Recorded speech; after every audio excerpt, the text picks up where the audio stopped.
So, advance happy birthday kay Sir Andrew Bahana sa September 18 na baka makalimutan ko pang birthday mo.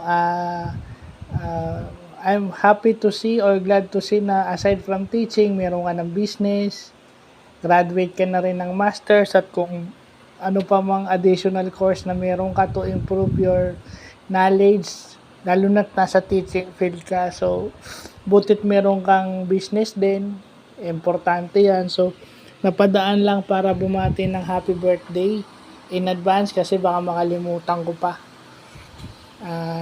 So, more birthdays to come. God bless. At sana lahat ng graces, financially, materially, at mas lalo na spiritually, mapunta sa'yo. Tsaka sana the good Lord would continue to bestow motivation to you dahil mahirap magturo at mahirap magnegosyo at the same time. So, God bless and more power.